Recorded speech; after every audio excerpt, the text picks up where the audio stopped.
अस्सलाम वालेकुम dear students, उम्मीद है आप लोग खैरियत से होंगे। आज जो हमारा टॉपिक है वो एक्सपोनेंट और इट्स क्लास। तो ये आज का बेसिक क्लास 2 है। आप लोगों ने अगर मेरे चैनल पे नए हैं तो मेरा बेसिक क्लास 1 देखें, क्योंकि उसमें ये कंसिक्वेंस से आ रहा है। पहले एडिशन था, फिर मल्टीप्लिकेशन था। आज हम एक्सपोनेंट डिस्कस करने जा रहे हैं। तो इसको एक्सपोनेंट भी कहते हैं या पावर भी कहते हैं। एक्सपोनेंट लिखो या इसको पावर कहो या इसको डिग्री कहूँ, एक ही बात है। एक ही कंसेप्ट के तीन नाम हैं। एक्सपोनेंट को, पावर को, डिग्री को, एक ही बात है। इफ्तिखार को, चर्च को, एक ही बात है, कोई टेंशन नहीं। अब इसको डिफाइन करते हैं कि ये जो पावर है, ये एक्सपोनेंट क्या चीज़ है।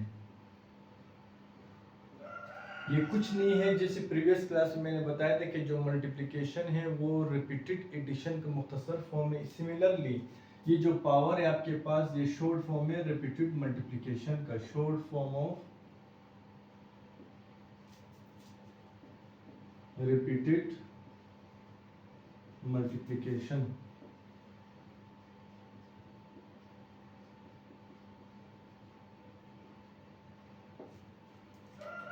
लेकिन इसी में फिर डिवीजन का भी कंसेप्ट आ जाएगा, वो जब मैं आपको इसमें एक और रूल पढ़ाऊंगा उसमें आपको कंसेप्ट समझ आ जाएगा। तो ये जो पावर है ये short form of repeated multiplication है। कैसे, ये देखें, ये मेरे पास 2 मल्टीप्लाई बाई 2 मल्टीप्लाई बाई 2, तो इसका आंसर किसके इक्वल आएगा? 2 2 ज़ा 4, 4 2 ज़ा 8, ये 8 के इक्वल आ जाएगा। लेकिन आप जानते हैं अब ये 2 कितनी दफ़ा है? 3 दफ़ा है। उसके ऊपर कुछ नहीं, पावर मौजूद है, लिखते नहीं है। अभी मुझे चूंकि ज़रूरत पड़ा तो मैंने इसको लिखा। और मैंने बेसिक क्लास 1 में बताया कि ये जो इसके ऊपर पावर 1 है, लिखते नहीं, ऐसे कंसेप्ट को हम एक्ज्यूम कहते हैं। तो क्या मैं अगर इनके बेस सेम है, 2 2 सेम है, तो मैं इसको शॉर्ट में इस तरह लिख सकता हूँ, 2 की पावर जितने पावर है इसको 8 कर दें। ये आपके पास ये पावर रूल है। तो आज से आपने ये कहना है कि 2 की पावर 3 इज इक्वल टू 8। इस तरह कदम नहीं कहना है कि 2 3 ज़ा 6। अक्सर बच्चे से मैं पूछता हूँ तो वो गलत बताते हैं। तो आज से आपने क्या करना है, 2 की पावर 3 इज इक्वल टू 8। अगर मैं 2 का स्क्वायर लिखता हूँ, फिर बच्चे कहते हैं कि ये तो ठीक है, 2 2 ज़ा 4, लेकिन यहाँ तक आपके लिए ठीक है। लेकिन अगर मैं आपसे पूछता हूँ 2 की पावर 4, तो 2 4 ज़ा 8 थोड़ी आएगा। तो 2 की पावर 4 का मतलब ये 2 4 टाइम्स इट सेल्फ मल्टीप्लाई हो रहा है। ठीक है, तक कंसेप्ट क्लियर है। अब हमने इसमें ये डिस्कस करना है, इसके जो लॉज हैं वो हमने डिस्कस करने हैं स्टेप बाय स्टेप। तो यहाँ तक तो कंसेप्ट क्लियर होगा कि जो पावर है वो short form of repeated multiplication है। तो इसको मैं मिटा रहा हूं, आप देख लें। अगर x की पावर, चलो मैं x ही ले लेता हूँ, ठीक है। x की पावर अगर 2 है तो इसका मतलब x 2 टाइम यानी इटसेल्फ मल्टीप्लाई हो रहा है, ठीक है। लेकिन अगर x की पावर -2 चला जाए, यानी अगर x की पावर माइनस आ जाए, तो यहाँ पर ये माइनस का मतलब है इनवर्स। तो x, चूंकि अगर ये पावर 2, इसका मतलब x को 2 टाइम्स मल्टीप्लाई करना है। लेकिन अगर x की पावर -2 का मतलब क्या है? ये इनवर्स है। और चूंकि ये पावर मल्टीप्लिकेशन है, तो x की पावर -2 का मतलब मल्टीप्लिकेशन का इनवर्स। तो मल्टीप्लिकेशन का इनवर्स क्या आपके पास? डिवीजन है। तो ये x की पावर -2 का मतलब 1/x मल्टीप्लाई बाय x। तो आज से आपने ये ज़हन में रखना है कि अगर ये पावर इसका माइनस में, तो इसका मतलब इनवर्स, और इनवर्स का मतलब अगर ये पावर मल्टीप्लिकेशन तो है ना पावर, तो मल्टीप्लिकेशन का इनवर्स क्या है? डिवीजन। तो इसको आप इस तरह लिख सकते हैं 1/x मल्टीप्लाई बाय x। अब 1/x मल्टीप्लाई बाय x क्यों? 1 का मतलब का अगर कोई चीज, जैसे मैं लिखता हूँ 2, तो 2 का इनवर्स यानी 2 का रेसिप्रोकल क्या है? 1/2। तो इसी वजह से x की पावर -2 का मतलब रेसिप्रोकल। तो इसका रेसिप्रोकल क्या होगा? 1/, अगर x की पावर 2 है तो हम 2 टाइम्स लिखेंगे, अगर x की पावर 3 है तो फिर हम 3 टाइम्स लिखेंगे। तो जब भी पावर माइनस में आ गया तो उसको आप इस तरह लिख सकते हैं। क्यों? क्योंकि ये जो पावर है ये मल्टीप्लिकेशन है, और मल्टीप्लिकेशन के साथ इधर माइनस आ गया, इसका मतलब है पावर का इनवर्स। तो पावर का इनवर्स मतलब मल्टीप्लिकेशन का इनवर्स, और मल्टीप्लिकेशन का इनवर्स मतलब मल्टीप्लिकेशन का उलट क्या होगा? वो डिवीजन है। तो इसको आप इस तरह भी लिख सकते हैं 1/x मल्टीप्लाई बाय x, ठीक है। और अगर x की पावर माइनस आ जाए, -1 आ जाए, तो इसका मतलब 1/x माइनस का मतलब इनवर्स, और पावर चूंकि मल्टीप्लिकेशन है तो मल्टीप्लिकेशन का इनवर्स क्या है, डिवीजन। तो एक ये रूल है आपके पास, ये अपने ज़हन में रखने कि जब भी पावर आ जाए तो आप इसको रिप्रेजेंट इस तरह कर सकते हैं। अब एक और कंसेप्ट है कि ये आपके पास आ गया कि जब भी जिस भी नंबर की पावर, ये तो मैंने x ले लिया, आप 2 ले, जो भी ले रहे हैं उसको आप इस तरह लिख सकते हैं, कोई टेंशन नहीं। दूसरा ये है कि किसी भी नंबर की पावर अगर 0 आ जाए तो उसका आंसर 1 के इक्वल आएगा। जिस भी नंबर की पावर 0 मतलब 2, 3, 5 नंबर्स हो गए, मैं ये अगर जिस भी नंबर पावर 0 हो गए तो 1 के बराबर है। क्यों, ये देखिए, इसको प्रूफ करते हैं।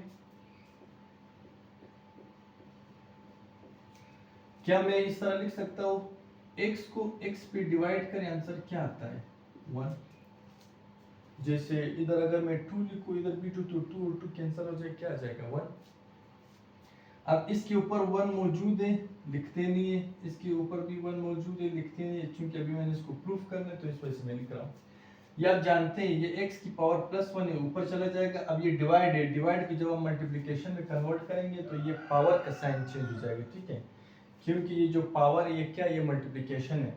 तो अब ये डिवाइड है, डिवाइड को ऊपर ले जाए, मतलब इस x जो x की पावर +1 है इसको ऊपर ले जाए, ये डिवाइड है, ऊपर ले जाएंगे मल्टीप्लिकेशन, तो इसका पावर चेंज हो जाएगा। क्यों, क्योंकि आप डिवाइड को मल्टीप्लिकेशन में ले जा रहे हो, तो इस वजह से इसका पावर का साइन चेंज हो जाएगा। तो आप इस तरह लिख सकते हो, x की पावर +1 ये अपनी जगह, ये इसको ऊपर ले जाओ, x की पावर -1। अब आप जानते हैं कि इनके बेस सेम है, अगर इनके बेस सेम तो पावर क्या हो जाएंगे, 8x को एक दफा लिखेंगे तो +1 -1 = 1। अब इनके +1 -1 कितने होते हैं, x की पावर 0 = 1। तो अगर आप इन टर्म्स ऑफ पावर बात करेंगे तो जिस भी नंबर की पावर 0 हो वो 1 के इक्वल है। ये आपने साबित किया, मैंने साबित किया आपके सामने। लेकिन कुछ बच्चे पूछते हैं कि मुझे समझ में नहीं आता, तो चलो मैं एक नंबर से फिर समझाता हूँ। अगर 2 को 2 पे डिवाइड करते हैं, आंसर क्या आएगा, 1। अब इस 2 के ऊपर भी +1 मौजूद है, इस 2 के ऊपर भी +1 मौजूद है, ये डिवाइड है, डिवाइड को मल्टीप्लिकेशन में कन्वर्ट करें तो ये +1 अपनी जगह, और ये 2 की पावर +1 ऊपर ले जाओ, -1। फिर बता रहा हूँ कि ये ऊपर जाके क्यों माइनस होगा, क्योंकि आपने डिवीजन को मल्टीप्लिकेशन में कन्वर्ट किया। इसका मतलब डिवीजन का इनवर्स क्या है, उलट क्या है, मल्टीप्लिकेशन। तो इस वजह से ये पावर माइनस में चला जाएगा, वापस शिफ्ट करो तो वही आ जाएगा। अब इनके बेस सेम है, पावर क्या हो जाएंगे, 8, 2 को एक दफा लिखेंगे, ऊपर वाली पावर एज इट इज लिख लें, -1 = 1। अब 2 की पावर +1 -1 कितने हो जाएंगे, 0, और जिस भी नंबर की पावर 0 ये आपके सामने प्रूव होता है। तो बस आपने ये ज़हन में रखना है कि ये जो 2 की पावर 0 यानी जिस भी नंबर की पावर 0 1 की इक्वल है। अगर हम इसका कन्वर्स देखें तो वो भी हम प्रूफ कर सकते हैं। 2 की पावर 0 = 1, हम वापस जाएंगे वापस, इसका आंसर 1 के इक्वल ही आएगा। चलो मैं इसको कन्वर्स आपके सामने प्रूफ करता हूँ। ये देख लें, कन्वर्स आप मैं देखता हूँ आपके सामने कन्वर्स कैसे प्रूफ करते हैं। ये देख लें, कन्वर्स 2 की पावर 0 1 के इक्वल है, तो ये जो 2 की पावर 0 को मैं इस तरह लिख सकता हूँ, 2 की पावर +1 -1 = लिख सकता हूँ। अब ये 2 की पावर +1 माइनस का मतलब ये पावर है, और इसको मैं 0 को मैंने इस तरह लिखा +1 -1, क्योंकि वापस ये आ जाएगा। अब ये जो 2 है मैं इसको तोड़ दूंगा, +1 × -1, क्यों, वापस बेस सेम पावर 8 को वही चीज़ आ जाएगा। अब ये 2 की पावर +1 तो अपनी जगह। अब ये इसका क्या मतलब है, मैंने अभी इसमें कंसेप्ट दिया था जो पहले मैंने आपको समझाया, ये वाला कंसेप्ट, कि जब भी किसी नंबर की पावर माइनस आ जाए तो इसका मतलब इनवर्स, और इनवर्स का मतलब मल्टीप्लिकेशन। ये जो पावर है तो मल्टीप्लिकेशन है, और मल्टीप्लिकेशन का इनवर्स क्या है, डिवीजन है। तो अब क्या करेंगे, ये इसको इसके नीचे लिखेंगे, ये 2 की पावर -1 ये +1 में चला जाएगा तो = 1, क्योंकि इनवर्स था। अब ये 2 की पावर +1 ये लिखो या ना लिखो कोई टेंशन नहीं है। अब देख लें, 2 को 2 पे डिवाइड करें, आंसर 1 ही आएगा। तो यानी इसका मतलब ये हुआ कि अगर आप इन टर्म्स ऑफ पावर बात करेंगे तो जिस भी नंबर की पावर 0 आ जाए तो 1 के इक्वल है। लेकिन अगर पूछ जाते कि मुझे समझ में नहीं आ रहा, तो आप इसको इस तरह कन्वर्स भी प्रूव कर सकते हैं, वापस आंसर 1 आ जाएगा। ये इसका दूसरा लॉ था, यहाँ तक ठीक है। अब हम आगे जाते हैं, मैं एक और लॉ को प्रूव करूंगा, यानी कंसेप्चुअली।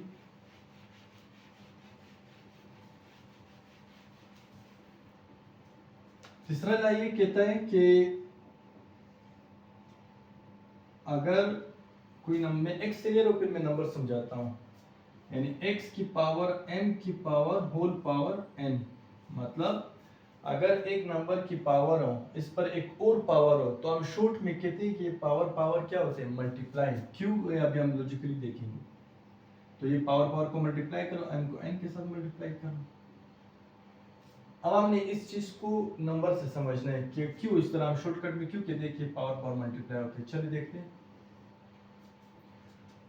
मैं एग्जांपल ले लेता हूँ 2 का, 2 की पावर 3। अब आप जानते हैं इस लॉ के मुताबिक पावर पावर मल्टीप्लाई हो जाएंगे, तो हम शॉर्ट में कहते हैं कि पावर पावर मल्टीप्लाई हो जाएंगे। ना भी मल्टीप्लाई करो तब भी आंसर सेम आएगा, लेकिन हमने सिंपलिसिटी की तरफ जाना है, हमने तो शॉर्ट समझना है कि पावर पावर मल्टीप्लाई होते हैं। चल इसको लॉजिकली देखते हैं। अब मैं इधर पावर पावर को मल्टीप्लाई करता हूँ, 2 3 6, पावर पावर को मल्टीप्लाई किया। अब देखते हैं कि अगर मैं पावर पावर मल्टीप्लाई ना करूं और पावर पावर मैंने मल्टीप्लाई भी किया, क्या दोनों का आंसर सेम आएगा? यानी अगर दोनों का आंसर सेम आ गए, इसका मतलब ये हुआ कि जब भी पावर टू पावर आ जाएगा हम मल्टीप्लाई करेंगे। ये देखिए यहाँ पर मैं मल्टीप्लाई नहीं किया, तो मैंने मल्टीप्लाई कर लिया 2 की पावर 3, यानी 2 3 6। अब देखते हैं 2 का स्क्वायर कितना होता है, 4, और ये देखिए 2 का स्क्वायर 4 होता है, और ये पावर 3 एज इट इज। यहाँ पर मैंने पावर मल्टीप्लाई नहीं किया, लेकिन यहाँ पर चूंकि मैंने पावर मल्टीप्लाई किया तो 2 की पावर 6 बन गया। और 2 की पावर 6 का क्या मतलब है, 2 को 6 टाइम मल्टीप्लाई करना, तो मल्टीप्लाई करते हैं। अब 4 का क्यूब कितना होता है, मतलब 4 को 3 टाइम्स मल्टीप्लाई करना, ठीक है। तो 2 2 4, 4 2 8, 8 2 16, 16 2 32, 32 2 64, और ये देख ले 4 4 16, 16 4 64। तो दोनों का आंसर सेम आ रहा है या नहीं? मतलब यहाँ से हमें ये लेसन्स मिल गया कि जब भी पावर पावर आ जाएगा तो हम शॉर्ट में इसको मल्टीप्लाई करेंगे, बजाय कि हम इतना इस तरह ज़्यादा प्रोसेस करें, हम डायरेक्ट पावर पावर मल्टीप्लाई करेंगे और एक ही स्टेप में करेंगे, ठीक है। तो ये तीसरा ला था कि जब भी पावर पावर आ जाएगा तो आपने इसको मल्टीप्लाई करना है।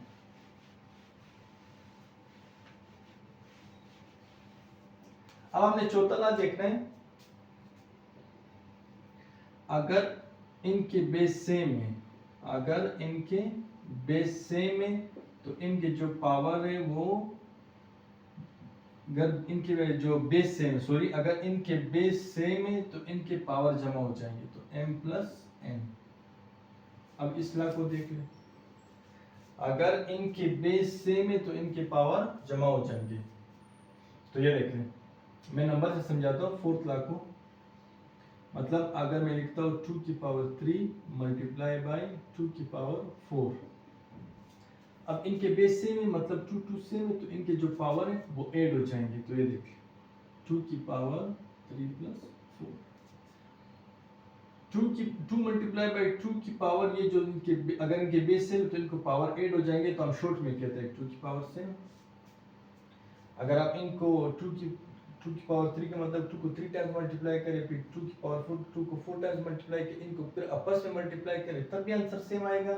या इसके अगर आप शॉर्ट में ये कहें कि अगर इनके बेस सेम है तो पावर ऐड कर दो। लेकिन याद रहे कि जब इनके बेस सेम, हम तो चाहते हैं कि इनकी पावर ऐड हो जाए, लेकिन हर दफ़ा ये नहीं होगा। अगर हम तो चाहते हैं कि इनकी पावर ऐड हो जाए, लेकिन अगर पावर खुद एक प्लस एक माइनस में, तो फिर आपने सब्ट्रैक्ट करना है। कैसे, ये देखें, बस ये अपने ज़हन में रखना है, अगर इनके बेस सेम है तो इनके पावर को ऐड करना है, ठीक है। तो ये हम इसको शॉर्ट में लिख सकते हैं इस तरह। तो अब देखते हैं, मैं तो कहा कि अगर इनके बेस सेम है तो पावर ऐड कर दो, लेकिन हर दफ़ा ये लाजमी नहीं है, क्योंकि अगर पावर माइनस में आ गए, फर्क करती है 2 की पावर माइनस 3, 2 की पावर 4। अब तो चाहते हैं कि इनके बेस में पावर ऐड करें, लेकिन अगर पावर खुद एक प्लस या एक माइनस दूसरा प्लस में हो, तो फिर आपने पावर को सब्ट्रैक्ट करना है, अगर एक माइनस एक प्लस में हो। क्योंकि मैंने फर्स्ट बेसिक क्लास में लिखा था कि अगर साइन अपोजिट है तो फिर वैल्यू सब्ट्रैक्ट करते हैं। तो ये देखिए इनके बेस सेम है, तो मैं इनके पावर को, यानी 2 को फिर एक दफ़ा लिखते हैं, इनके power as it is, just sine उसके साथ लिखा। अब 4 में से 3 निकाला 1, और 2 की पावर 1 लिखो या ना लिखो कोई मसला नहीं है, ठीक है। तो ये ध्यान में रखना है कि अगर इनके बेस से हमें पावर 8 करना है, लेकिन ये हर दफ़ा लाजमी नहीं, क्योंकि बाज़ दफ़ा जो है पावर माइनस में आ जाता है, एक प्लस में दूसरा माइनस में हो। तो फिर अगर इनके बेस में हम तो चाहते हैं कि पावर ऐड हो जाए, लेकिन पावर अगर खुद एक प्लस एक माइनस में हो तो फिर आपने सब्ट्रैक्ट करना है। अगर ये दोनों माइनस में तो जमा करेंगे साइन माइनस करेगा। अब देखते हैं एक और कंसेप्ट जहाँ पर बच्चे अक्सर कंफ्यूज होते हैं और गलती करते हैं। फर्ज करते हैं अगर मेरे पास x मल्टीप्लाई बाई वाई की होल पावर m है, x मल्टीप्लाई बाई यानी ये दोनों अगर मल्टीप्लाई हो रहे इसके ऊपर पावर मौजूद है, तो ये जो पावर ये दोनों का हक है, ये दोनों को देना चाहिए। ये नोट कर ले कि जब भी दो नंबर मल्टीप्लाई हो रहे उसके ऊपर पावर हो तो ये जो पावर ये दोनों का हक है। लेकिन यहाँ पर एक और कंसेप्ट मैं आपको दूंगा। अच्छा, ये दोनों का हक है, इसको प्रूफ करते हैं कि वाकई इस तरह है या नहीं। फर्ज करते मैं नंबर समझाता हूँ। 2 मल्टीप्लाई बाई 3, ये कौन सा है? फिफ्थ वाला प्रूफ करवाता हूँ। 2 मल्टीप्लाई बाई 3 की पावर 2। अब मैंने क्या कहा कि अगर दो नंबर मल्टीप्लाई हो रहे हैं और इसके ऊपर पावर मौजूद है तो ये जो पावर ये दोनों का हक है, ये 2 का भी है और 3 का भी है। तो ये देखें, मैं इसको इधर पावर अप्लाई करता हूँ। 2 की पावर 2 मल्टीप्लाई बाई 3 की पावर 2। अगर मैं अप्लाई ना करूं, इनको अंदर मल्टीप्लाई करूं, उनका स्क्वायर कर दूं, तब भी आंसर सेम आएगा। अगर मैं इनको पावर अलग अलग इसका पावर दे दूं तब भी आंसर सेम आता है। लेकिन हम शॉर्ट में ये करेंगे कि हम ये पावर अलग अलग इनको देंगे। तो चल देखते हैं। 2 3 ज़ा 6 और ये पावर एज इट इज। यहाँ पर 2 का स्क्वायर कितना होता है? 4 और 3 का स्क्वायर कितना होता है? 9। 6 का स्क्वायर कितना हो जाएगा? 36 और 4 9 ज़ा 36। अभी आपने देखे कि लेफ्ट हैंड साइड के बराबर आ रहा है। तो इसका मतलब ये हुआ कि जब भी 2 नंबर्स मल्टीप्लाई हो रहे हो और इसके ऊपर पावर मौजूद है तो ये जो पावर है ये दोनों का हक है, तो आपने इनको दोनों को देना है। क्यों? क्योंकि देखिए हमने लेफ्ट हैंड साइड के बराबर लाया है। मतलब इस बात से हमें फिर लेसन मिल गया कि जब भी दो नंबर मल्टीप्लाई और इसके ऊपर पावर मौजूद है ये पावर दोनों का हक है। तो मतलब देखा कि दोनों में आपका आंसर सेम आ रहा है, तो इसका मतलब आप पावर अलग अलग दे सकते हो। ये कंसेप्ट क्लियर करना है। अगर इनके बीच में ज़रब हो, प्लस माइनस नहीं, क्योंकि अगर प्लस माइनस हो तो फिर ये पावर दोनों का हक नहीं है। कैसे? आइए देखते हैं। अक्सर मैं बच्चे से पूछता हूँ, अगर फर्ज करते मैं नंबर समझाता हूँ फिर मैं वेरिएबल की तरफ आऊंगा। 2 + 3 की होल पावर 2। तो ये जो पावर है अगर आप कहते हैं प्लस है तो इन दोनों का हक है, तो ये आप मिसकंसेप्शन है आपका। ये देखें 2 की पावर 2 + 3 की पावर 2। देखो मैं अप्लाई करूंगा लेकिन वो गलत हो जाएगा। 2 + 3 कितने होते हैं? 5। ये 5 का स्क्वायर, 2 का स्क्वायर 4, 3 का स्क्वायर 9, तो ये 5 का स्क्वायर 25 और ये 13। क्या दोनों बराबर है? नहीं बराबर। तो इसका मतलब ये लॉजिकली नहीं, मतलब आप अगर बीच में प्लस या माइनस है तो ये पावर अप्लाई नहीं कर सकते। ठीक है, यहाँ तक। थैंक्स फॉर वाचिंग और नेक्स्ट वीडियो के लिए आप वेट करें। इंशाल्लाह हम कोशिश करेंगे कि नेक्स्ट वीडियो में मैं आपको एलसीएम समझाऊं।